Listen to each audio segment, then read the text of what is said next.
Good morning. Welcome to the newest episode of Brogressive. We're joined here by Representative Greg Casar. Greg, welcome to the show. Thanks so much for having me on. It's good to meet you, man. I want to say it's really a pleasure to have you. It's been a really early morning. We're sitting here, and I've been spending a lot of time thinking about the president. I heard he was going through a rough patch. I guess him and his special advisor are having like a little breakup. He and his co-president breakup.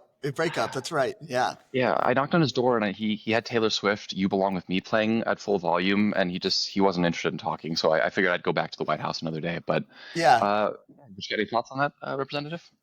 Well, look, Elon Musk and Donald Trump are in a fight, and I think it's good for them to fight and for us to highlight the fight. But it's just, it's really sad. It's funny when you think about, yes, Trump playing Taylor Swift full blast, sad about it. But what's really heartbreaking about it is like what the argument really is over here. Elon Musk, by all reports, was pissed off that not enough money in Trump's bills was going to Elon Musk and his own companies. Yeah. Like there's like this age-long feud between one tech billionaire, Sam Altman, and Elon Musk. And he's like, you're hanging out too much with Sam and not hanging out enough with me, Donald. And so they're mad at each other. And then when Elon Musk says that this bill doesn't cut enough, he's basically saying this bill isn't kicking enough working class families off of their health care in order to funnel even bigger tax breaks to billionaires like himself and Donald Trump. And so, look, just because Elon Musk is against the bill doesn't mean that we're suddenly for Elon Musk. Just because Donald Trump and Elon Musk have broken up doesn't mean we now have to go and try to go play footsie now with Elon Musk ourselves as progressives or as a Democratic Party. It's good that they're fighting. Let them fight. Let them break up and get back together and break up and make a mess and not pass their bill. Because what we're trying to do is actually go tax billionaires like them, protect and save healthcare for our families. And yeah, it's good for us to stoke up them fighting, but that doesn't mean that we're suddenly, team Elon Musk again. Yeah, I think it's a good point. I wanted to just bring up one aspect of the bill. Republicans like to talk about, the debt and the deficit. I think they like to claim that now as, we're the party of responsibility. We're the party that doesn't overspend. The CBO came out and said, I think it's going to add about $2.4 trillion to the deficit across the next 10 years, but also almost 11 million Americans will be kicked off their health care. This is pretty personal to me growing up on Medicaid. My mom also, growing up, she had like a heart condition. She still has a heart condition. I don't know how she'd be able to afford that without Medicaid growing up. So how does this impact your constituents in your community? And how are you fighting back, making sure that, hey, these 11 million Americans don't get stripped off their health care to pay for some tax cuts for people who already have like 3-4 yachts? Yeah, this is the big question about this horrific tax scam. Is they're cutting taxes for billionaires, adding that to the deficit. So they're essentially putting that on the credit card. And then they're saying, well, they also want in the process to needlessly kick people off of their health care. How does any of that make any sense? And when we talk about how Democrats need to have a message for everyday people, I know your show here is geared to men, where we're like, what our message to men should be? It's like, why go give someone a fourth yacht, increase the deficit, and then kick kids off of their health care? And, actually, they also added kicking kids off of food assistance, whose parents don't make enough money for food. And we think that's going to help them in school somehow. Give me a break. And to me, that's about as direct and clear of a message as that we could be for the exact opposite of what's in this. Say the guys that actually are stealing most people's money and working way less than everybody else, just making millions of dollars off of the billions of dollars that have been handed to them. Let's go tax them a little more, or frankly, in my view, a lot more.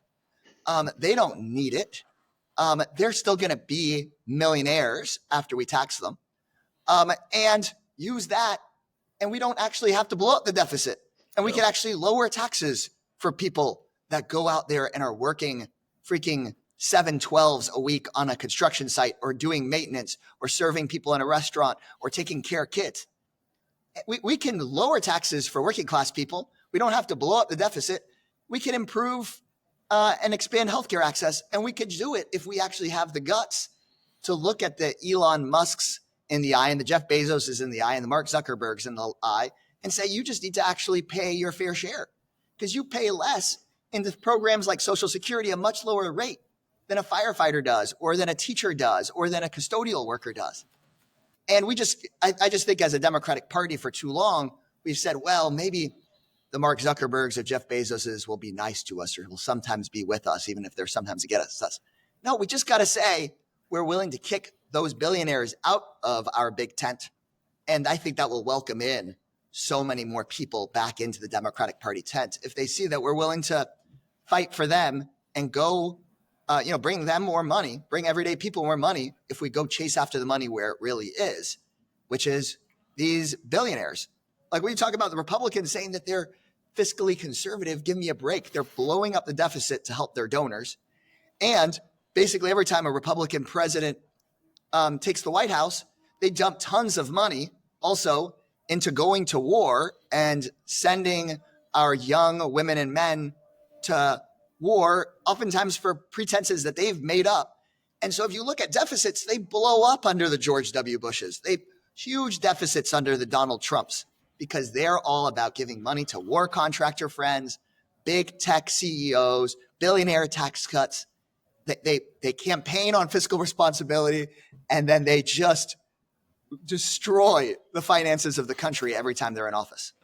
So actually, on the topic of billionaires and political maneuvering, I kind of have a question that kind of maybe factors in some real risk of antagonizing them in the context of our current state of rule of law and democracy and everything, because ideally, the government should not be at the behest of billionaires. But in our modern economic and media and technological environments, how should the Democratic Party and just a political party in general weigh the risks of antagonizing those who have so much power and wealth and control over the media environment? Because one of Democrats' biggest issues currently is that if you just look at like the online media space, so little of it is not against them, and a large part of that has to deal with billionaires. And so obviously you can't placate them to destroy the country, but how do you factor in that risk of antagonization in terms of just their power, basically?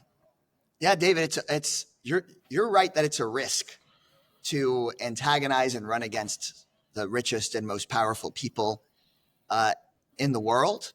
But I think it's a risk that we have to take, because the risk of not going after them, the risk of just letting things get worse and worse as they get more and more power, I think it's a bigger risk. And so you sometimes got to experiment with the risks you're going to take. And so there was a big experiment here just a couple of months ago with this Wisconsin Supreme Court race. Now, why does somebody care about a Supreme Court race in Wisconsin? Well, Wisconsin is one of the key swing states in this country, and how the Supreme Court has its districts and its rules have enormous political implications. And so Elon Musk went and put a record amount of money into electing the Trump Supreme Court justice in Wisconsin. He put in untold sums of money because, like you just pointed out, we antagonized him. But then there was a question that the Democratic Party had to answer. Are we going to go all in and keep making the whole campaign about how this billionaire is buying an election, antagonizing him to have him spend even more money? Or do we kind of take our foot off the gas and say, we'll make this more about issues and less about Elon Musk, and let's see which one works? Well, in this case, we tested out going all in on Elon Musk. All the ads were about how Elon Musk had bought the election. All of the media you saw was Elon Musk wearing a cheese head hat because he was trying to pretend that he was from like Wisconsin somehow, where, of course, we get a ton of our nation's dairy and cheese. And he's way outspent the Democrats. But guess what? We actually won the election by way more than we ever expected we would. And why was that? And the answer is we turned his greatest power, his amount of money, and his arrogance into their greatest weakness. And that way, what we wanted was every time that a voter saw an ad from Elon Musk, every time they saw an ad paid for by Elon Musk or maybe paid for by Elon Musk, it reminded them why they were voting for the opposite candidate than what Elon Musk was promoting. Every time they saw Musk tweet about the Wisconsin Supreme Court race at the top of their feed because he owns Twitter now, it reminded them why they think the opposite of what the guy that owns the platform thinks. And so it's in the martial art of jujitsu, you use your opponent's strength against them. And so when you have somebody that's arrogant and thinks they control everything because they've got all the money and all the power, but most of the voters actually don't really like that, then you try to use their strength against them. So it's a risk, David. It's a legit question. And so I'm not here to tell you I'm 100% right about everything, but leaders, and I'm chair of the Progressive Caucus here in Congress, we have to make our best call and take the right risks. And in my view, we're never going to have more money than them. So why not turn their money into their liability? Just what you said now reminded me of like one of the like most cliche quotes of all time, like never interrupt your enemy while they're making a mistake. And so do you see that like the all the collusion basically between like billionaires and the administration right now, that perhaps like in the inner circles of the federal government, they're not aware of how that can appear incredibly corrupt, but for most Americans, what's going on right now is actually going to be something that sticks with them as they go into 2026 and 2028, because maybe Americans have a lot of problem with Democrats, but there's never been kind of this naked corruption for at least a good amount of like maybe my lifetime. So, well, no, the amount of corruption is historic, and it probably has never been so corrupt, not just your lifetime or mine, but probably ever. And what definitely has never happened in American politics is them doing it out in the open, rubbing it in your face. That's definitely never happened, right? Billionaires for a long time under both parties have tried to run the federal government behind the curtain. People like Bernie Sanders have been talking about that forever. But what we're experiencing in these last 4 months, 5 months, is the billionaires have come out in front of the curtain and they're manipulating the government in public and they're bragging about it on social media platforms. That's what's different. And that creates this opportunity for the Democratic Party not to make a mistake, right? I think the Democratic Party mistake is to say, oh, everybody's just going to notice this and it's just going to naturally come our way. But I think we have to go and connect the dots for people and say, see what's happening? That's outrageous. And we are willing to say, in the past, we have been sometimes playing footsie with these billionaires, but the future of our party is to be against that kind of corruption, no matter whether it's a Republican or a Democrat in the White House. And I think that is what we need, is that I think there's a lot of people that hear and see Donald Trump and they're like, we know that's bad, but what is really, truly better? Are Democrats really going to make a difference for me? And I think that's where we have to show people like that we're willing to make a strong contrast, not just kind of be the boring alternative. Yeah. That's a really good way of putting it, Congressman. I think that's a really good topic you're touching on, a really good point to pivot about making an impact, right? We talk about kitchen table issues, things that people can feel, people can see. Beleh and I always would talk about when we were interns together, that's how we met, about making differences in people's lives. Not that you can post about, not that you can quantify in data, but something you can physically see. And I think one of these issues that we're having now is that disconnect of how do we show it and make it visible, make it loud, make it important, and make people feel it, right? Because that's what people need. People need to know that, hey, we are the United States government. We are here to take care of you. We are here to provide. We are here to make your school safer, your roads, paved, and your health insurance affordable, right?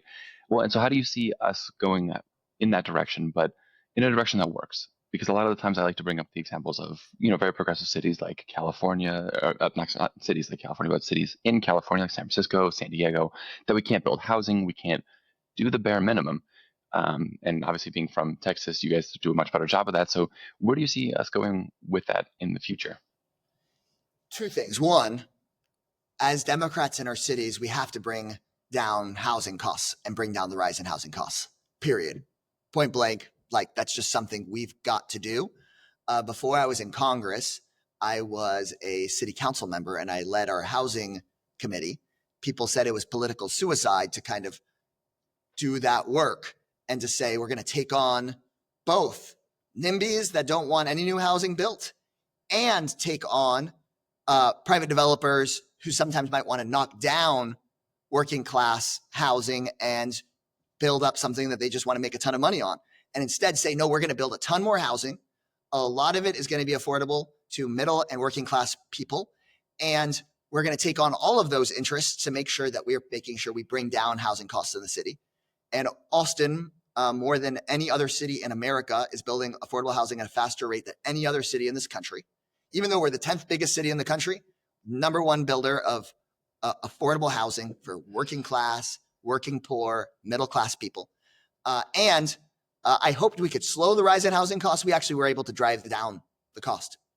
And you don't do that just by saying we're going to knock down anything and everything, no matter what, to make a developer money. That old model doesn't work. And there have been plenty of people that tried that.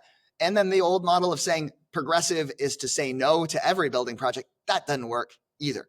We can pay people well in the construction industry. We can pick good, smart, awesome places to build new housing, and we can make sure that we have a variety of housing for a variety of different kinds of people.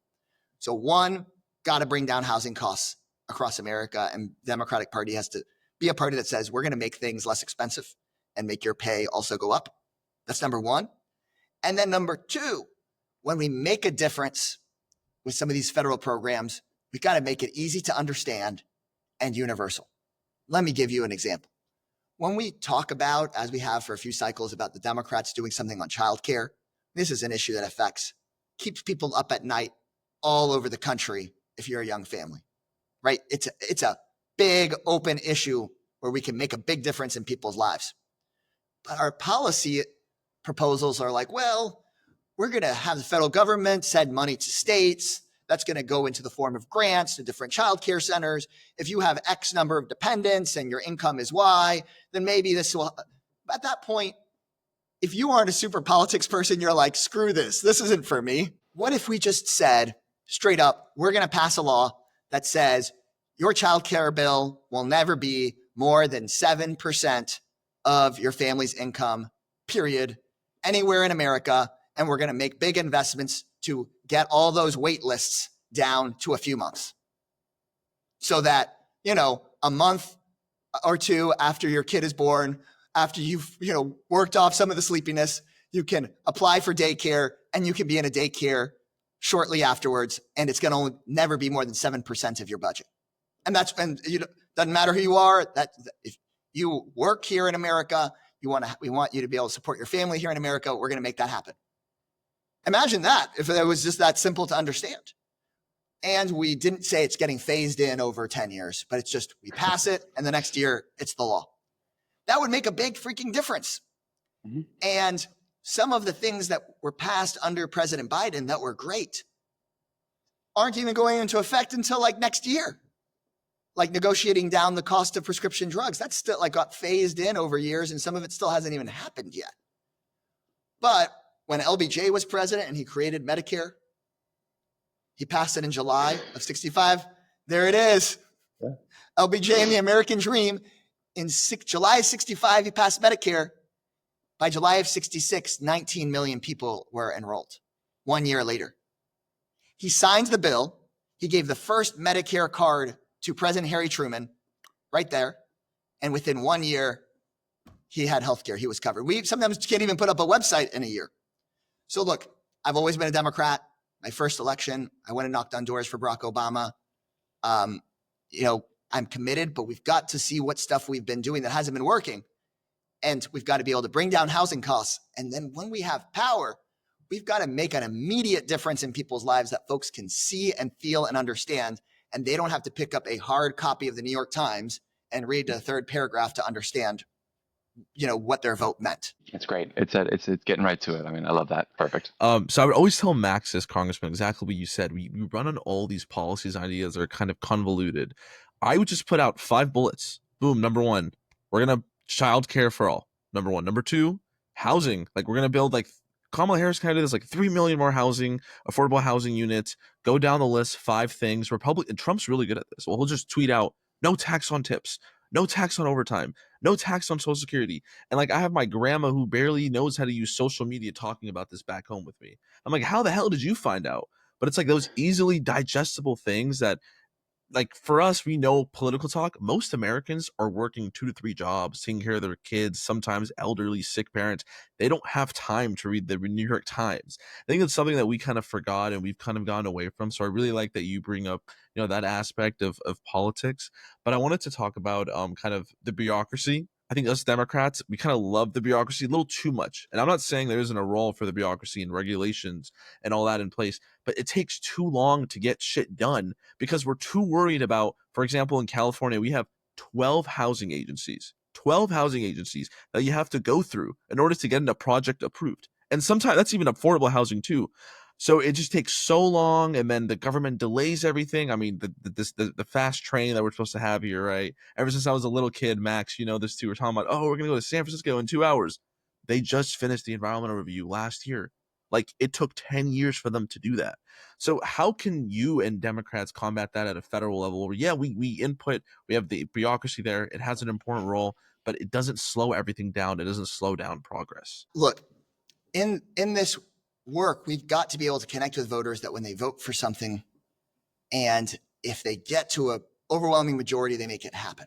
So we've got to get rid of veto points, these choke points in delivering the progressive change that we want so that people can believe in it.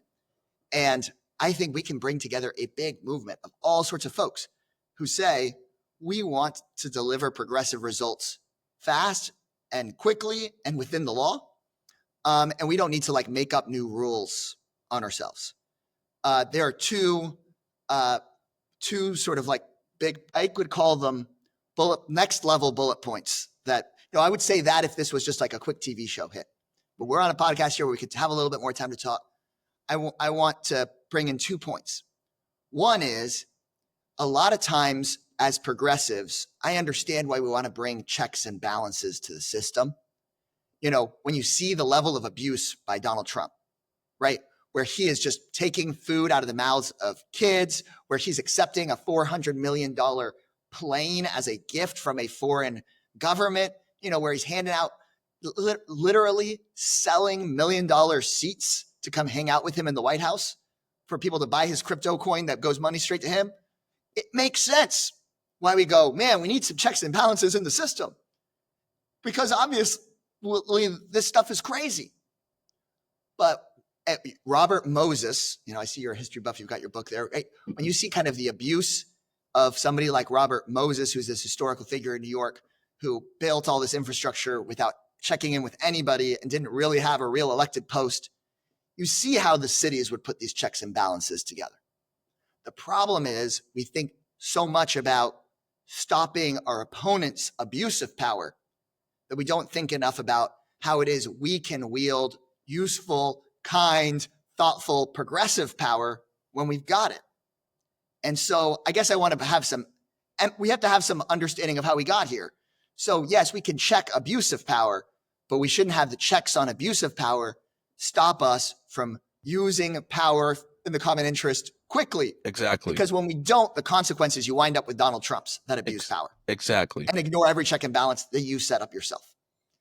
And then the second thing I want to bring up for folks is we should have a movement of people in the Democratic Party that talk about getting things done quickly, but we shouldn't let billionaire interests sneak in using that argument, right? I've heard folks that are like, yeah, we got to get things done quicker, and that's why we've got to crush labor unions. No way. There are folks that are like the old Ronald Reagan destroy working class peopleists that want to sneak in that way. We've got to be able to say, no, we don't have to destroy the environment. We don't need to pay people bad, and we can have a train and we can get it built fast, period. And I think we've got to be able to be clear with that. And we got to, I guess, understand how we got here and understand how to stop abuse of power and understand that getting stuff done quickly, we can demand that without letting the billionaires use that to sneak in through the back door. Guys, it looks like I've got to probably go vote here on the House floor in a second. Well, hey, Congressman, well, thanks so much for joining us. I would say it's pretty clear that you read Mark J. Dunkelman's Why Nothing Works, but it's been a pleasure to have you. Fantastic talking to you. Is there anything else you want to leave our listeners before you go? No, I think that covers it, man. I really appreciate you guys getting the word out there and just talking to normal people. Nice to be with you. Thanks so much, Congressman. Thanks.